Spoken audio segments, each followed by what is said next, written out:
Rajya Sabha seat జయంగా రగడ గట్టిగానే నడుస్తుంది కదా తెలంగాణ పాలిటిక్స్ లా.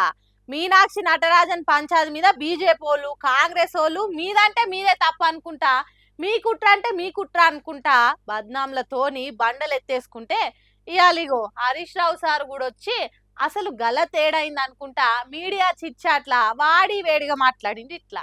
తెలంగాణలో రెండొద్దుల సంధి బీజేపీ కాంగ్రెస్ రెండు పార్టీల నడుమ ఫైటింగ్ చాలు చేసిన మీనాక్షి నటరాజన్ ముచ్చట మీదనే కాకుండా ఇంకొన్ని ముచ్చట్ల మీద కూడా మాజీ మంత్రి హరీష్ రావు సార్ మీడియాతోని చిట్చాట్ చేసుకుంటా ఇట్లా మస్తుగానే మాట్లాడింది అలా. మీనాక్షి నటరాజన్ నామినేషన్ కొట్టేసే ముచ్చట వెనుక సొంత పార్టీల కుట్రనే ఉన్నది. ఈ నామినేషన్ తప్పుల గురించి లీకులు ఇచ్చింది ఎవలనేది రేవంత్ రెడ్డి ఎంబటే తెలుసాలే. వర్కింగ్ ప్రెసిడెంట్ పదవికి ఆశపడి రేవంత్ రెడ్డికి మస్తు దగ్గర మనిషి ఈ వెన్నుపోటుకు ముంగట పడ్డాడని మాకు కూడా ఇన్ఫర్మేషన్ ఉంది అనుకొచ్చిండు. రాజ్యాంగం సాక్షిగా ప్రమాణం చేసిన మధ్యప్రదేశ్ మంత్రి ఉండి కేసుల ముచ్చట మీద సమాచారం మాకు తెలంగాణ కాంగ్రెస్ కేలే వచ్చిందని కుండ బద్దలు కొట్టిండు. ఇంతకంటే క్లారిటీ ఏం కావాలా అని అనుకుంటా కాంగ్రెస్ ఇజ్జ తీసి గజ్జె గట్టినంత పని చేసిండు. ఇదివరకు కూడా ఆమెకు రాజ్యసభ సీట్ రాకుండా అడ్డం పడ్డాయననే ఇప్పుడు కూడా ఈ కుట్ర చేసిండు.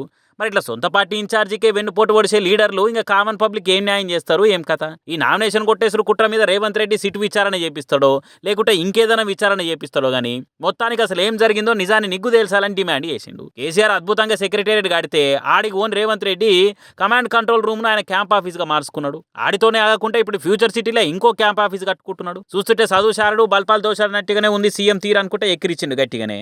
అట్లనే CM Revanth Reddy Jubilee hills ఆయన ఇంటికి దగ్గర పొంటే ఏకంగా 100 కోట్లతోని బోధి పెవిలియన్ పేరుతోని ఓ పిరం గెస్ట్ హౌస్ కట్టుకుంటున్నాడు. అర్ధరాత్రి పూట ఇంటామే ఫ్యామిలీతో కలిసిపోయి మరి ఆడ పండ్లను సోపాలను స్వయంగా షేకింగులు చేస్తున్నాడు. ఈ గెస్ట్ హౌస్ కోసం మొదలు వివిఐపి గెస్ట్ హౌస్ పేరుతోని ఓ 7 కోట్లతో జీవో ఇచ్చి ఇప్పుడు దాన్ని 100 కోట్లకు పెంచారు. ఆ గెస్ట్ హౌస్ చుట్టూ 17 కోట్లతో ఇనుప కంచెలు ఫుట్బాల్ ఆడుకునే తందుకు 10 కోట్లతో స్టేడియం కట్టించుకొని సీఎం సార్ సోకుల వాడుతున్నాను మస్తుగానే మండిపడ్డాడు మాజీ మంత్రి హరీష్ రావు. స్టూడెంట్లకు ఫీజు రియంబర్స్మెంట్ ఇస్తందుకు, జర్నలిస్టుల సంక్షేమ నిధికి, ఉద్యోగుల జీతాలకు, రైతులకు సాయం చేస్తందుకు ఖజానాల పైసలే లేవని పరిశానున్నామని చెప్తున్న సర్కారు 100 కోట్లతో గెస్ట్ హౌస్లు కట్టుకునే తందుకు మాత్రం నిధులు ఏడుకెళ్ళి వస్తున్నాయి. మరి మీదికెళ్ళి పనుల మీద పనులు వేసుకుంటే పేదల నడ్డిరుస్తుంది సర్కారు. ప్రతిపక్షంలో ఉన్నప్పుడు పెట్రోల్ ధరలు తగ్గియాలని ఊకూకే డిమాండ్ చేసిన రేవంత్ రెడ్డి ఇలా పవర్లకు రాగానే పనులు ఎందుకు పెంచిండు? సెంట్రల్ సర్కార్ రేట్లు పెంచిందని ధర్నాలు చేసే బదులు కడమ రాష్ట్రాలు తగ్గించినట్టు ఈడ కూడా స్టేట్ ట్యాక్స్ తక్కువ చేయొచ్చు కదా మరి అనుకొచ్చిండు. ఇగో ఇట్లా కాంగ్రెస్ సర్కారును రేవంత్ రెడ్డి పాలన తీరును point to point అరుచుకున్నాడు Harish Rao. మరి ఈ కామెంట్ మీద కాంగ్రెస్ వాళ్ళు ఏమైనా ప్రిపేర్ అయ్యి కౌంటర్లు వేస్తారేమో చూడాలిగా.